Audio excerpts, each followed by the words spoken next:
네, 안녕하세요. 증권맨입니다. 오늘은 뉴스 먼저 보고 시황 체크하도록 하겠습니다. 이란이 이라크 주둔 미군 기지에 탄도탄을 발사하면서 공격을 개시를 했습니다.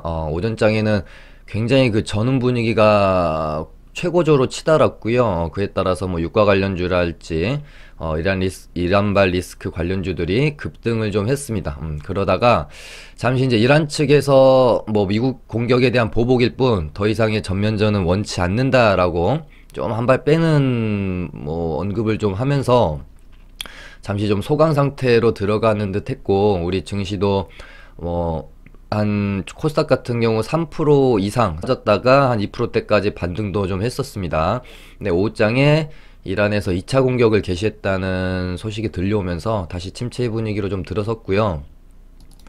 이란 측에서는 80명의 사상자가 나왔다라고 발표를 했는데, 미국 측에서는 또 뭐 사상자가 없다, 트럼프도 트윗으로 뭐 괜찮다 이런 식으로 좀 하면서 아직까지는 명확한 사실관계가 밝혀지지는 않았습니다. 이제 트럼프가 내일 성명 발표를 앞두고 있는데, 지금 참모진들과 회의를 치열하게 하고 있겠죠. 어떤 결정이 내려질지 촉각을 곤두고 좀 지켜봐야 될 것 같고요. 아마 저희 자고 있는 동안에 뭔가 또 일이 생기진 않을런지 굉장히 걱정이 좀 되네요. 이제 뭐 이란도 마찬가지고 미국도 여기서 더 싸움을 이어가기에는 상당히 부담스러운 건 마찬가지일 텐데, 트럼프라는 또 사람을 생각하면 어떻게 할지 참 긴장의 끈을 놓을 수가 없는 것 같아요. 그런 와중에 또 뭐 우크라이나 여객기가 이란에서 출하겠다는 소식이 있었는데, 다행히 그냥 기술적 결함으로 좀 밝혀졌고요. 오늘 시장에서 우리 증시에서는 중요한 게 삼성전자 실적 발표가 있었고요. 영업이익이 6.5조 정도로 나왔는데 시장 예상치가 한 6에서 6.5조 됐던 걸로 제가 알고 있어요. 좀 상회했다고 표현을 해도 될 것 같고요. 전년비에 비하면 영업이익은 반토막이 났는데, 어찌됐건 이 부분은 시장에서 다 알고 있었고, 오히려 작년 4분기를 바닥으로 반도체 업황이 좀 회복이 될 거다라고 전망을 했던 측면이 있고, 그에 따라서 최근에 상승한 부분이 있었기 때문에 오늘 오히려 시장이 안 좋은데도 불구하고 삼성전자랑 SK하이닉스는 상승 마감을 했죠. 그 다음에 안철수 씨가 뭐 곧 복귀할 거라는 전망이 좀 뭐 들어오면서 뭐 관련주들도 조금 움직임이 좀 있었고요. 오늘 시장에서는 뭐 이란 미국 뉴스 말고는 딱히 살펴볼 거는 없었던 것 같습니다. 시황을 살펴보도록 하겠습니다. 코스피는 뭐 참 좋은 분위기였는데 2200포인트에서 결국은 이란발 리스크로 인해서 지금 조정이 나오고 있는 상황이고요. 오늘 1.11% 하락 마감을 했는데, 사실상 삼성전자랑 SK하이닉스가 만약에 오늘 좋은 모습을 보이지 못했다면 뭐 2% 이상의 마감을 한 것과 좀 다름이 없는 장이었다라고 보여지고요. 코스닥도 3.39% 하락 마감을 했고, 제가 어제 뭐 엊그제 방송에서 말씀드린 것처럼 제가 코스닥 마지노선은 여기 두 번째 파동이 시작됐던 640포인트고 121선 정도로 보고 있습니다. 여기를 만약에 깬다라고 하면 그 다음에 전저점인 한 620포인트까지 봐야 되기 때문에 어느 정도 비중 조절도 생각을 저도 좀 하고 있어요. 코스피도 한 60일 정도 여기 갭이 생겼던 구간에서 일단은 지지를 받았죠. 방송에서도 언급한 부분이 있습니다. 여기 갭이 생긴 부분까지 조정을 받고 일단 지지가 만들어졌는데, 거래도 좀 많이 터졌네요. 코스피도 61선을 만약에 이탈하면 여기까지 또 2000 뭐 한 75포인트나 전저점인 이 구간까지 밀릴 수가 있기 때문에 좀 우리는 단기 매매자들이잖아요. 데이 트레이더이기 때문에 어느 정도 비중 조절하고 밑에서 저점 매수를 다시 노려보는 전략으로 좀 가야 되지 않을까, 그렇게 생각을 하고 있습니다. 그래서 오늘 뭐 특징주들을 살펴보면요, 제가 오늘 장전에 생각을 했던 시나리오는 그렇습니다. 일단 이란발 리스크 테마로 가장 먼저 석유 관련주들, 유가 관련주들이 움직였고, 스팟으로 이제 안전자산인 금값이 오르면서 금 관련주인 엘컴텍도 잠깐 움직였었고요. 보안주도 좀 움직였었죠. 물론 보안주는 뭐 데이터 3법 재료도 있고, 뭐 이제 이란 쪽에서 미국의 사이버 공격을 하겠다라고 하면서 좀 여러 가지 재료가 엮이면서 좀 올라왔던 부분이 있고, 그 다음에 사실상 전면전으로 가게 된다라고 했을 때 우리가 생각할 수 있는 가장 핫할 수 있는 테마는 사실 방산주거든요.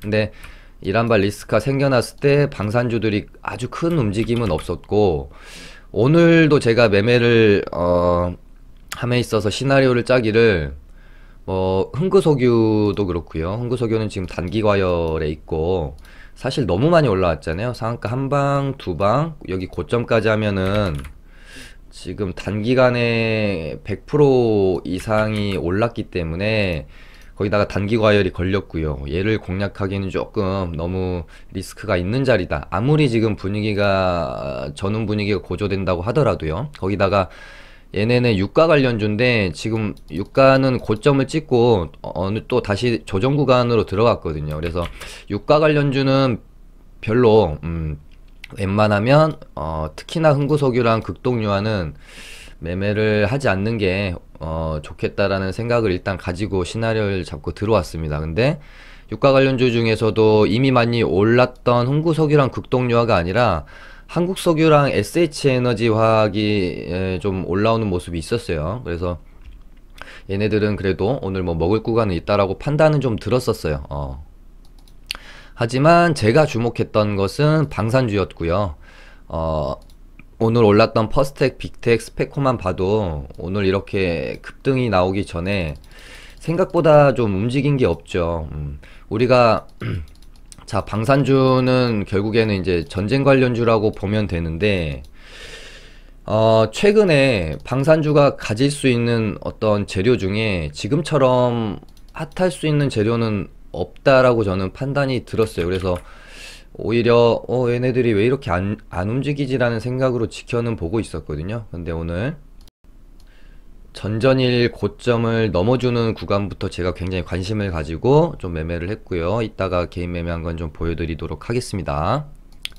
근데 보안 관련주는 제가 뭐 언급도 조금 드렸지만 별로 그렇게 매매할 만한 재료가 아직까진 좀 아니지 않나. 왜냐면 뭐 유가 관련주나 방산주가 지금 더 좀 핫하다고 저는 판단이 되어서 굳이 보안 관련주나 또 이제 뭐 안전자산인 금값이 오르니까 비트코인 관련주들도 좀 움직였죠. 그러면서 우리 기술 투자도 반등이 좀 나왔는데 굳이 이쪽에서는 매매를 할 이유는 저는 없다라고 좀 봤고요. 오히려 유가 관련주가 눌림목이 나오거나 방산주에 좀 관심을 가지고 매매하는 게 차라리 낫지 않나.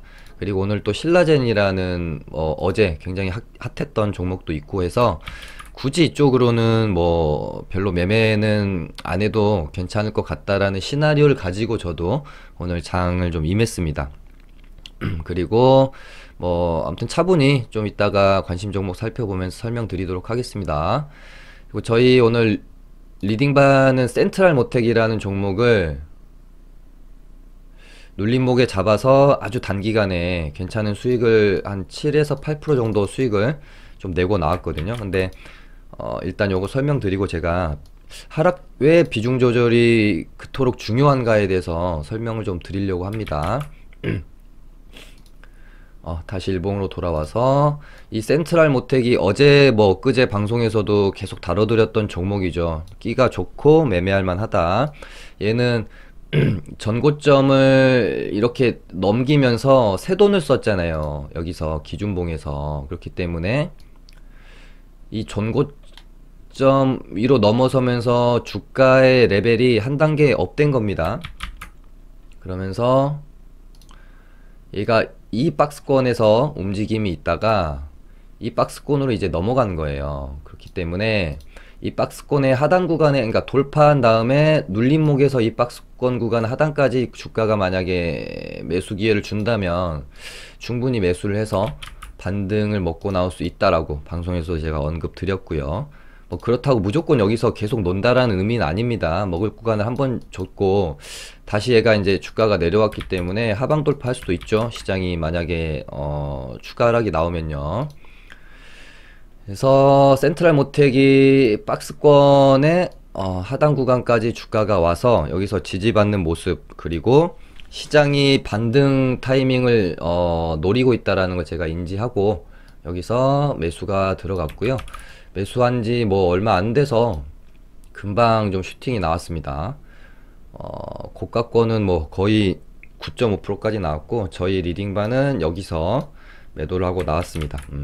제가 이제 장이 안 좋을 때는 우리가 치고 빠지기를 잘해야 된다. 수익을 너무 길게 보기보다는 짧게 반등이 나올 때 먹고 나와야 된다라고 제가 항상 좀 말씀을 많이 드렸었잖아요. 그런 이유가 물론 이거는 뭐 맞는 말일 수도 있고 상황에 따라 틀린 말일 수도 있는데 어찌됐건 장이 안 좋다라는 건 그만큼 매도 물량이, 그러니까 준비되어 있는 매도 물량이 많다라고 볼 수 있겠죠. 그래서 뭐 매물 압박에 대한 이야기가 될 수도 있고요. 또 다른 측면으로 봤을 때 이 종목을 컨트롤하고 있는 세력이 있다라고 했을 때 장이 좋을 때는 이렇게 좀 올려놓고 뭐 장 좋으니까 한 번 더 올려서 뭐 전고점에서 물량을 좀 정리를 한다든지 아니면 파동을 한 번 더 만들어낸다든지에 대한 시나리오를 이 세력들도 가질 수가 있잖아요. 근데 이 세력들도 장 상황에 민감하기 때문에 작업을 하고 있다가 장이 녹록치 않네, 일단은 물량을 어느 정도 정리를 해놓고 다시 볼까? 라고 생각할 수도 있는 거죠. 그러면서 순간적으로 급등시켜서 적당히 좀 물량 정리를 하고 나올 수가 있는 부분도 있습니다. 우리가 세력주 매매할 때 그런 경우 많이 보거든요. 장이 안 좋으면 충분히 더 시세를 뽑아줘도 될 것 같다라고 생각되는 구간에서 급등 갑자기 반짝 슈팅이 나온 다음에 물량 정리가 되고 그 다음에 죽어버리는 경우 많이 보잖아요.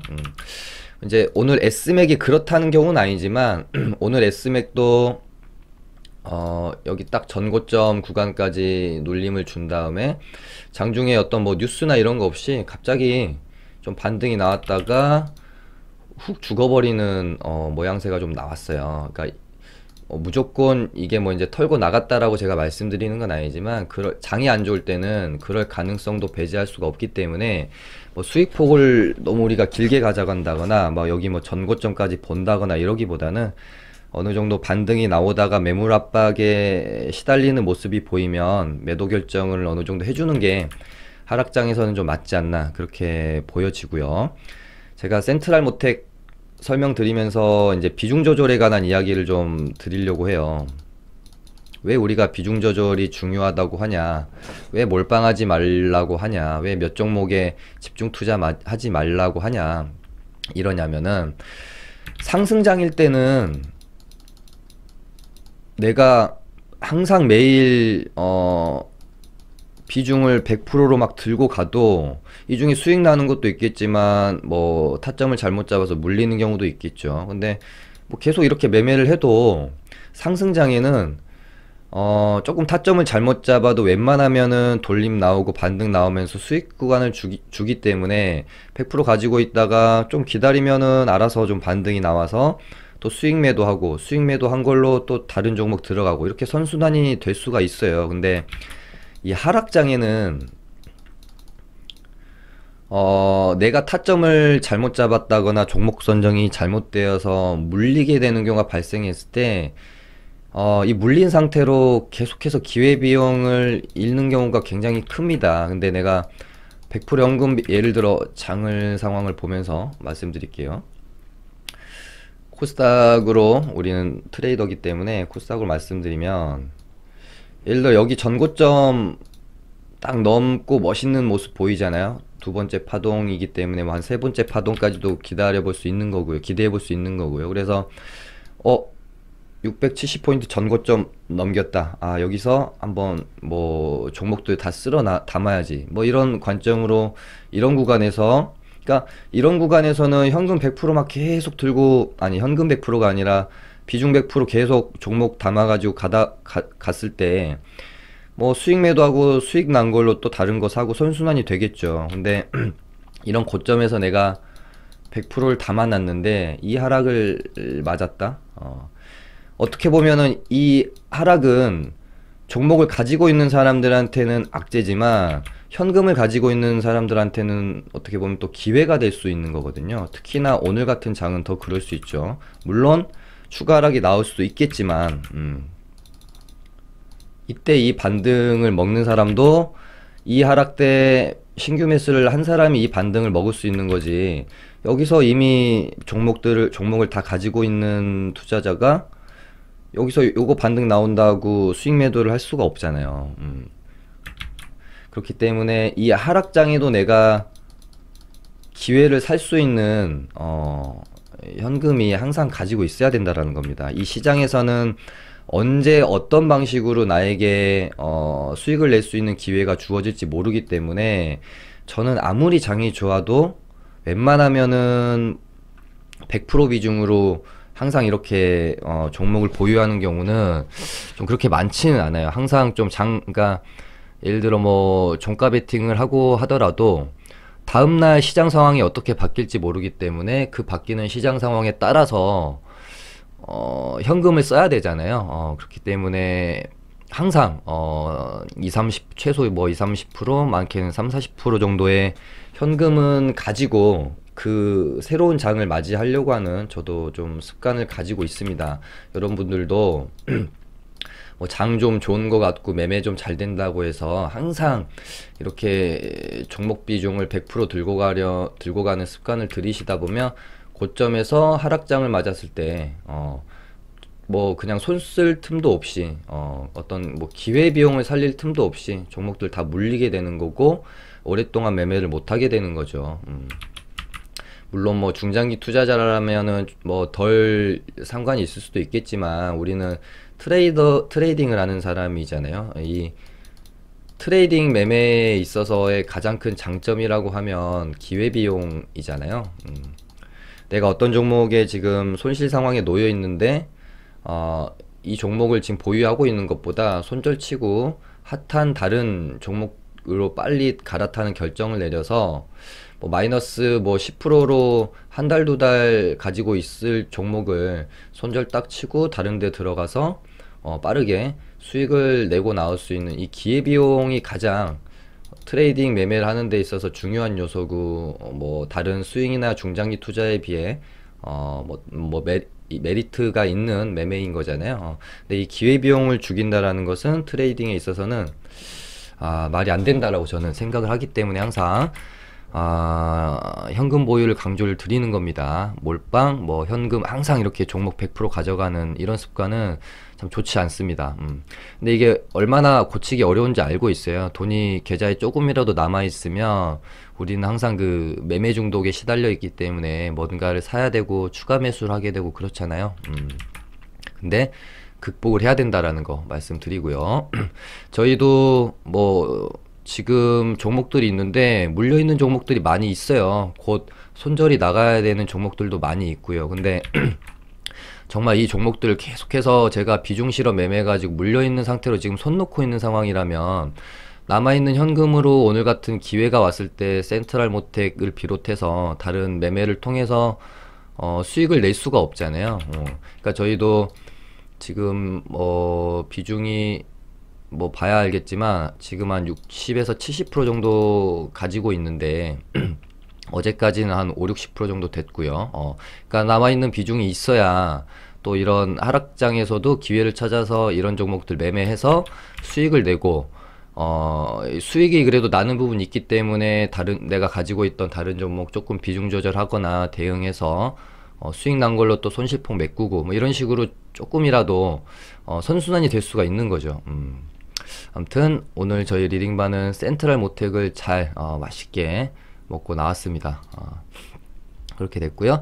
그 다음에 오늘 제가 했던 개인 매매는 오늘 뭐 하루종일 빅텍 전에 빅텍을 제가 매매를 하기 전에 SH 에너지화학을 잠깐 들어갔다가 그러니까 석유주는 안 해야겠다라고 워낙 며칠간 급등이 있었기 때문에 이런 고점에서 가봐야 얼마나 더 갈까 사실 이런 생각이 있었고, 그래서 흥구석유나 뭐 극동유화는 매매를 안 해야겠다라고 생각을 하고 있었는데, SH 에너지화학이랑 한국석유가, 그러니까 극동이랑 흥국이가 급등을 할 때 좀 후발주로서 좀 덜 움직였던 종목인데, 얘네들이 치고 나오는 모습을 보면서 잠깐 그냥 먹고 좀 나와야지라고 생각을 해서 매매가 좀 들어갔었거든요. 그래서 오전장에는 매매가 잘 됐어요. 여기서 한번 매매를 해서 먹고 나왔고, 여기서 이렇게 뭐 짧지만 한번 매매를 해서 먹고 나왔고, 근데 결국엔 또 여기서 고점 매수해서 물렸고요. 뭐 무리한 추가 매수보다는 그냥 손절로 좀 정리를 하고 나왔던 매매입니다. 이 종목 같은 경우는요. 그렇게 되고 빅텍을 오늘 뭐 하루 종일 매매를 했죠. 빅텍 같은 경우는 얘가 오전에 만들어 놨던 이 매물대를 돌파할 때 이제 제가 이때 비중을 좀 많이 실었어요. 많이 실어서 매매가 됐고, 요 가격대가 이제 전고점 넘으면 얘는 급등이 한번 나올 수 있겠다라는 생각으로 좀 지켜보고 있었죠.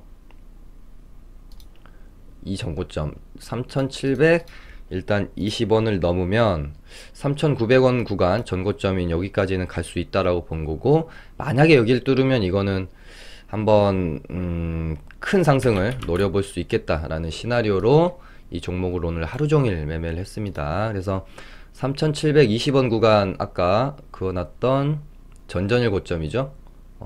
여기를 오전에 뚫을까 말까 하다 잠깐 밀렸는데 다시 이렇게 돌파하는 모습 보면서 여기서 비중이 좀 많이 들어갔어요.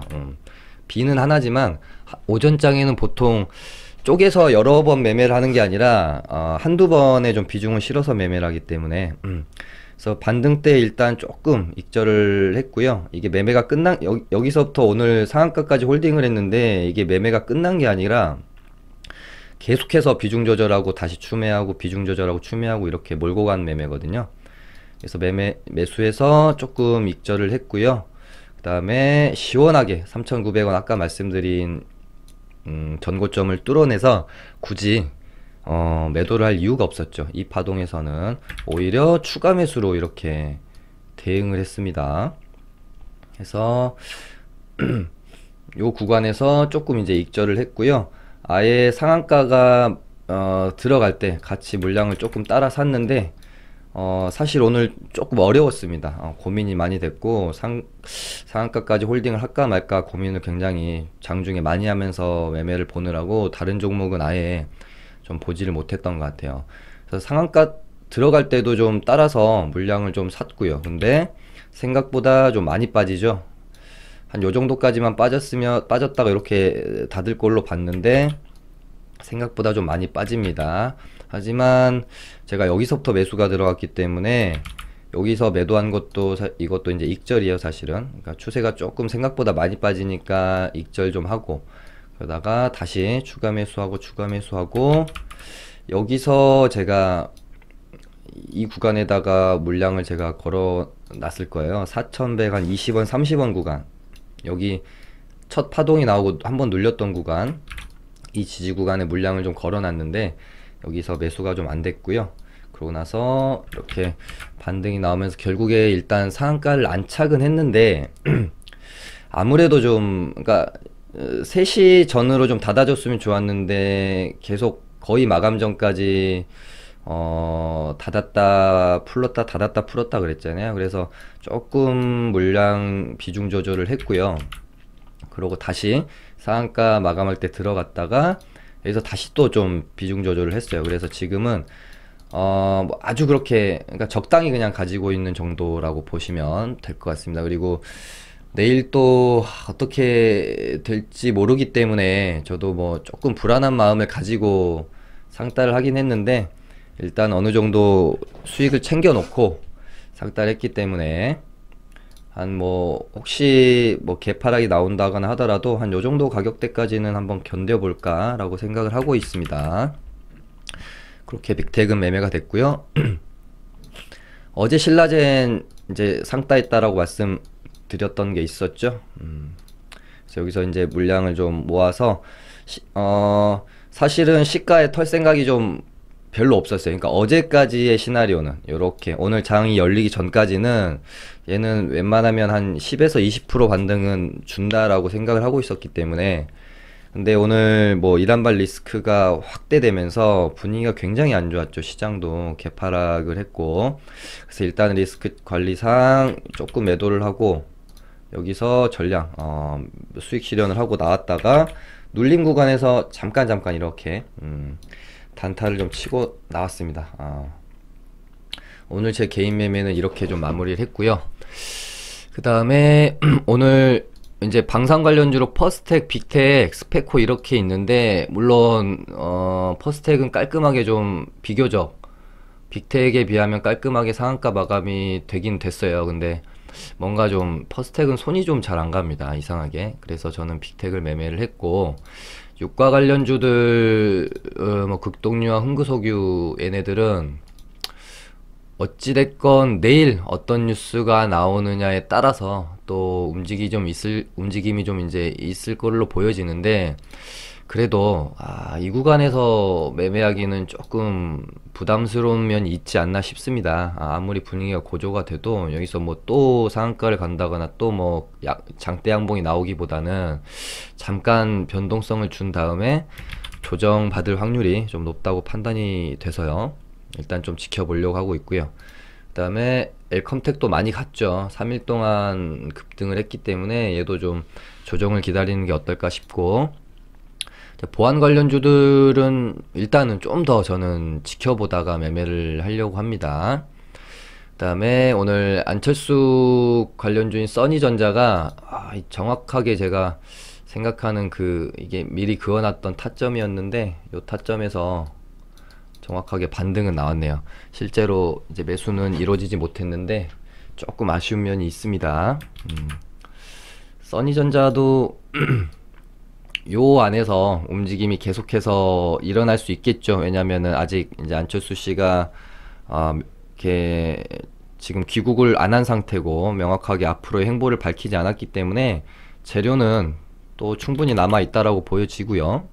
그리고 장이 안 좋으면 또 이런 세력주들이 활발하게 움직이기 때문에 계속 관찰해야 될 것 같습니다. 그 다음에 이낙연 관련주인 국영지NM이 장중에 또 굉장히 큰 폭으로 움직였는데, 모르겠습니다. 이낙연 관련 주로서만 움직임이 있었을 수도 있고요. 얘가 옛날에 제가 기억을 더듬어 보면 파병주로도 테마가 좀 엮여 있는 게 있어요. 그래서 뭐 이란 파병 관련해서 또 이슈가 되어서 상승이 좀 컸나 싶은 생각도 있습니다. 네. 뭐 요 타점 정도가 매수 타점이었죠. 요렇게 전 고점 구간이고, 요 꼬리를 빼고 요것도 제가 미리 그어놨던 선인데, 요 타점 오면은 괜찮겠다 싶어서 보고 있었는데 매수까지 이어지지는 못했어요. 이것도 좀 장중에 많이 아쉽더라고요. 근데 얘도 이제는 윗꼬리를 달면서 한 번 더 갈 수도 있겠고, 왜냐면은 기준봉 세워놓고 요렇게 횡보하다가 위로 방향을 일단 틀었기 때문에 더 추가 상승이 나올지도 모르겠다는 생각은 있습니다. 워낙 끼도 좋고 그래서요. 하지만 요 안에서는 뭐 이제 좀 장중 단타 정도로만 봐야지, 뭐 길게 끌고 가기는 좀 부담스러운 가격대가 아닌가 싶습니다. 이렇게 되고, 이낙연 관련주 서원은 오히려 오늘 뭐 움직임이 없었던 거 보니까 국영지NM이 뭐 아까 말씀드린 그런 파병 뭐 테마 기대감으로 움직였나 싶기도 해요. 그리고 뭐 요거는 일단은 조금 넘어가는 게 좋을 것 같고, 장중에 S맥도 반등이 한 고가권이 거의 10%까지 반등이 나왔다가 죽었었죠. 얘도 이게 뭐 제가 그 장중에 그어놓은 선들이 아니라 보통 거의 대부분 의미가 있다라고 생각되는 가격대를 제가 선으로 미리 좀 그어놓는 습관이 있어요.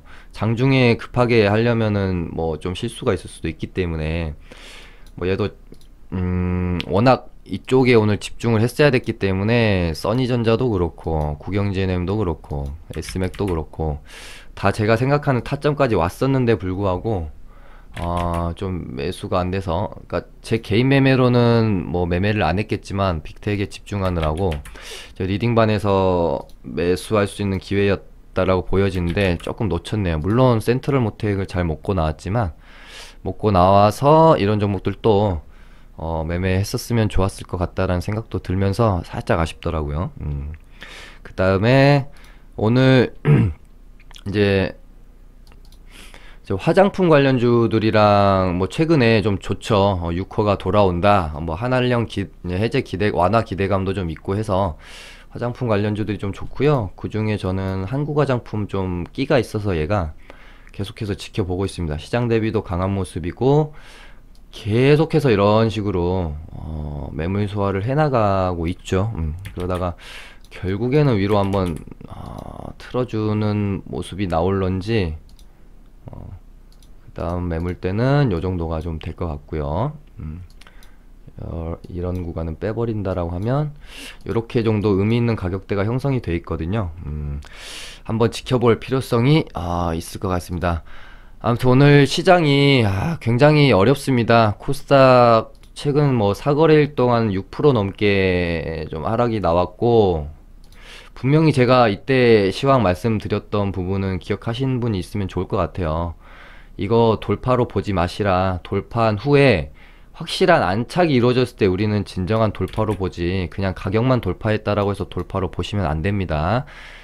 지수도, 시장도 마찬가지고요. 종목도 마찬가지예요. 종목도 우리가 어설픈 뭐 돌파 이렇게 나올 때 잠깐 이렇게 돌파했다라고 해서 돌파로 보는 게 아니라, 돌파 후에 이 전 고점을 확실히 안착해주는 모습이 나올 때, 그리고 돌릴 때, 이때 한 단계 레벨업을 했다라고 보는 게 좀 우리가 매매할 때 리스크 관리상 좋습니다.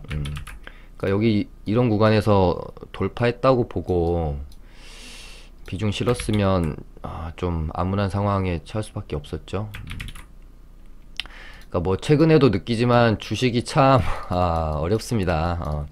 야, 이제는 뭐 더 나올 악재도 없고 미중 무역 협상도 마무리됐고 좀 이렇게 희망찬 날들만 남지 않았나라는 마음으로 2020년 새해를 굉장히 기분 좋게 사실 맞이했는데, 또 이렇게 우리에게 시련을 주네요. 야, 이거 트럼프 대통령이 만약에 재선을 하게 되면 뭐 장난스레 우리 이제 동료들끼리 저도 그런 말 하는데, 뭐 주식하지 말아야 되나 그런 생각도 우스갯소리로 좀 했습니다. 하지만 오늘 뭐 리딩반에서도 멘트 드렸다시피 영원한 상승도 없고요. 영원한 하락도 없어요. 상승이 있고 난 다음에는 무조건 하락이 있기 마련이고요. 하락이 있은 다음에는 상승이 있기 마련입니다.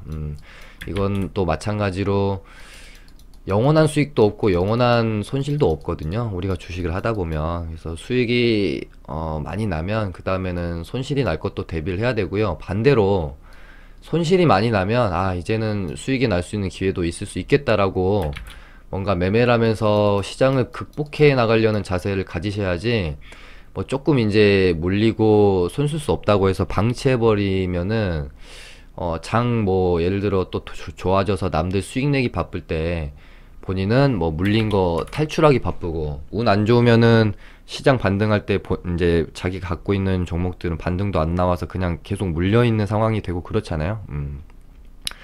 그렇기 때문에 뭐 물론 뭐 이런 폭락장에서는 어느 정도 매매를 멈추고 대피할 필요성이 있겠지만, 뭐 이런 폭락장까지 아닌 단기 조정 구간에서는 쉽게 매매를 포기하지 마시길 바랍니다.